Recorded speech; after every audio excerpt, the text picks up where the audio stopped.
Bogus डॉक्टरांचा सुळसुळाट झालाय। कोणतीही डिग्री नाहीये पण अगदी बिनदिक्कतपणे हे डॉक्टर अनेक रुग्णांना इथं सेवा देत आहेत। एकंदरीतच यांची फी कमी असल्यामुळं अनेक रुग्ण यांच्याकडे या उपचारासाठी जात आहेत। पण यामध्ये जर नागरिकांच्या जीविताला कोणताही धोका झाला तर या डॉक्टरांचं काय करायचं आणि या रुग्णांच्या जीविताला जर धोका झाला तर याला जबाबदार कोण राहील असा प्रश्न आता इथले नागरिक उपस्थित करू लागले। अक्कलकोट तालुक्यात अनेक ठिकाणी बोगस डॉक्टरांचा सुळसुळाट झालेला असून हे बोगस डॉक्टर चक्क आरोग्य यंत्रणेला आव्हान देत आपला व्यवसाय करत असून अशा बोगस डॉक्टरांवर कारवाई करण्यात यावी। तालुका वैद्यकीय अधिकारी आणि तालुका आरोग्य अधिकारी यासोबत आरोग्य यंत्रणा कुचकामी ठरत असल्याचा आरोप ग्रामीण भागातील जनतेमधून होत असून कोणतीही वैद्यकीय शिक्षणाची तरतूद नसताना सुद्धा किंवा कोणतंही सर्टिफिकेट नसताना अक्कलकोट तालुक्यात अनेक ठिकाणी डिग्री नसलेले बोगस डॉक्टर बिनदिक्कतपणे रुग्णांवर उपचार करत असून या बोगस डॉक्टरांमुळे अक्कलकोट तालुक्यातल्या अनेक नागरिकांचं आरोग्य धोक्यात आलंय।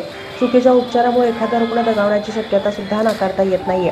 त्यामुळे अशा बोगस डॉक्टरांचा वेळीच शोध घेऊन कडक कारवाई करावी। याचबरोबर अक्कलकोट तालुक्यातील गोरगरिबांना या तज्ज्ञ डॉक्टरांची फी परवडत नाहीये।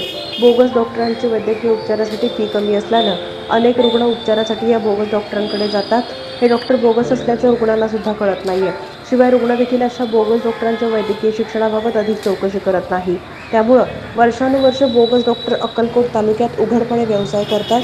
अक्कलकोट तालुक्यात बोगस डॉक्टरांची डोकेदुखी अनेक वर्षांपासून सुरू असून डॉक्टर मुक्त करण्यासाठी तालुका आरोग्य अधिकारी वैद्यकीय कुचकामी आणि निष्फळ ठरल्याचं दिसून येत असून यासाठी अक्कलकोट तालुक्यातील बोगस डॉक्टरांवर कारवाई करण्यात यावी अशी मागणी अक्कलकोट तालुक्यातल्या जनतेमधून होतीये।